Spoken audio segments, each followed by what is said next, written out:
Hello and welcome. I'm here to share a bit of my story regarding my retina detachment to possibly help others and perhaps they won't go through what I went through. It was a nightmare. Started at work one day where I started seeing little black dots and clusters, I suppose, and that at first I thought, well, maybe they're floaters or whatever, and they didn't seem to go away, but they seemed to appear out of nowhere. So after, I don't know, 4 or 5 days, I decided I better get it checked out. So I went down to the doctor, who was my cataract surgeon, and she told me that I had a detached retina and that I would need emergency surgery, so that she would be referring me to the hospital for that procedure. She told me that you may not get in today, so if that's the case, then make sure that you sleep in a seated upright position, keep your head elevated, and hopefully they'll have you in and do the surgery the following day. That didn't happen. Following day came, and immediately the retina doctor here in Ottawa, Ontario, Canada, proceeded to inject my eye with the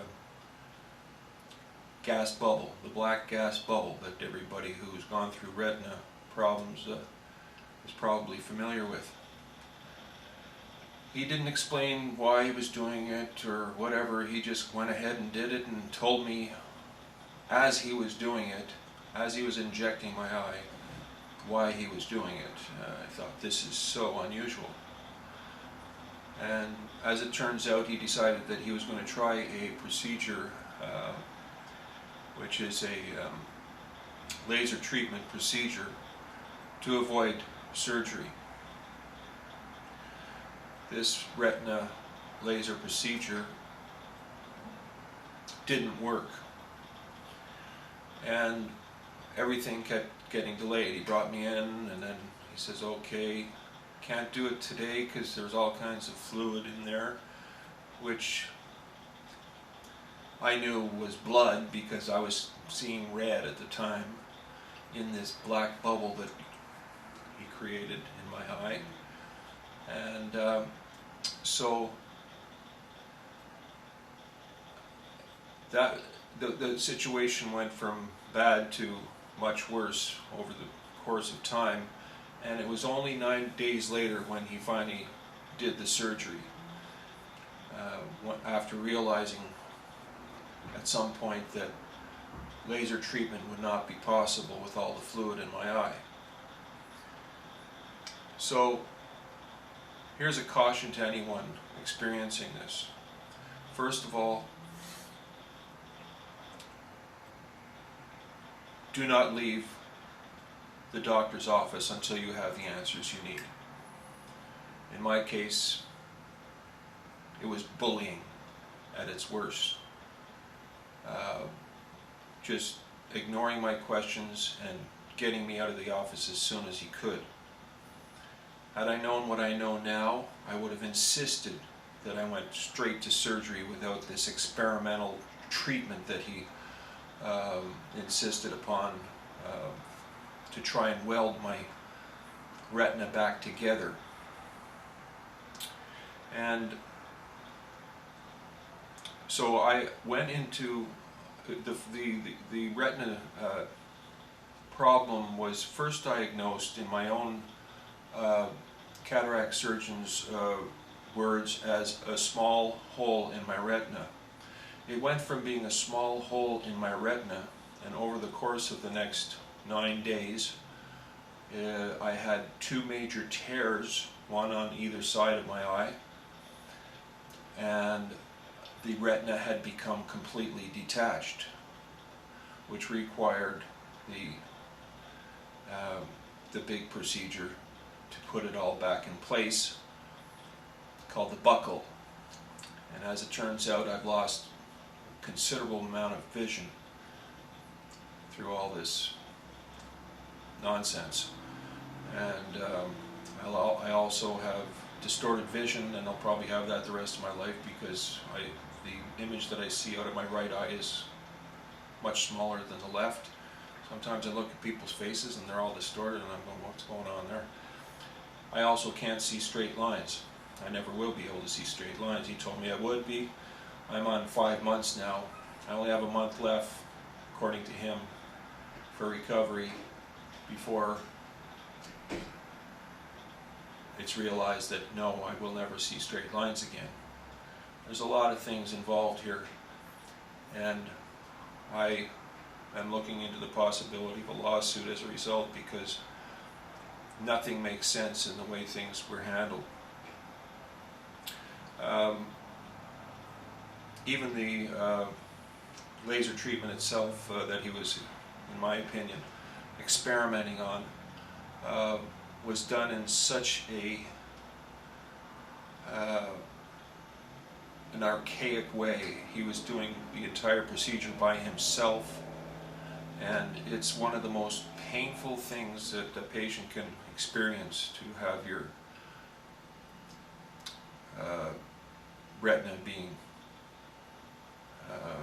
welded by laser. And it's pretty much impossible for you to hold your head still because of the pain. And here you find your retina surgeon holding your head and your eye with one hand, and his body all mangled up in such a position, and holding the laser instrument in the other hand and trying to do his thing, and you gotta wonder how effective that is. He also didn't offer me the option of freezing the eye or any kind of sedation, which would have helped to keep my head more stabilized. So common sense tells me that that procedure failed, and that may have been the point where the other tear occurred. Nobody tells you anything. He certainly didn't tell me anything. So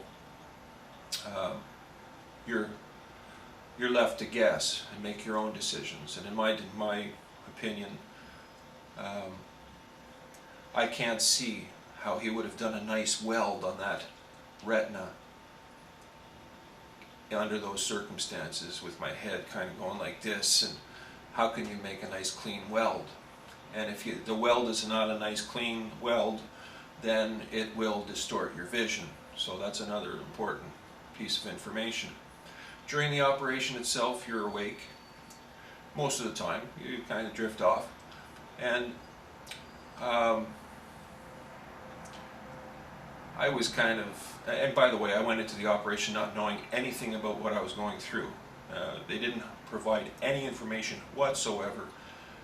You know, this is the type of operation you're going to be going through, and this is how long it's going to take you to recover, and this is the kind of care that you need to prepare yourself for after the surgery. Nothing was given to me. Once again, you're kept in the dark, at least by this particular doctor. Hopefully my complaint to the College of Physicians will be taken seriously, and no one else will have to go through what I've gone through with this doctor. And during the operation, I could hear a group of people, probably students, gathered around, and no one paying attention whatsoever to the operation at hand, and nonchalantly talking about their TV shows the night before, and laughing and giggling, and this just went on and on and on and on non-stop, with the doctor putting in his little 2 cents worth every once in a while and laughing. And you're going, what in the hell is this? They're having a party around my operation that could very well affect me for the rest of my life if anything goes wrong. And I remember at one point during that surgery that the doctor seemed to get in a panic. He said, and I'm getting ahead of myself. I also wanted to mention that on several occasions he would ask for instruments and so forth. No, not that one. No, that one. And that happened several times. And then at some point in time, probably halfway, 3/4 of the way through the surgery, which was an 1.5 hour operation, by the way, he had gotten into a panic of sort, where they weren't, whoever was assisting him wasn't doing as he was asking, so all I could hear him go was, hurry, hurry, hurry, like this. And so I think, something went wrong there, probably because of lack of attention and lack of focus, I would think. So these are all some very important things that you will want to consider if you have a problem with your retina. You have to start making decisions. Don't let a doctor bully you. One thing I'd like to further clarify is that I feel that had the surgery been done the day after the diagnosis by my cataract surgeon, I do believe strongly that my eyesight would have been saved. I wouldn't have lost near the amount of eyesight that I did lose as a result of those 9 days of delay. So that's something to consider. If you hear a doctor saying, oh well, we could try this, we could try that, I would recommend, it's just just from my experience, you say, no, go to the surgery. Go straight to the surgery. Don't play around with their experiments.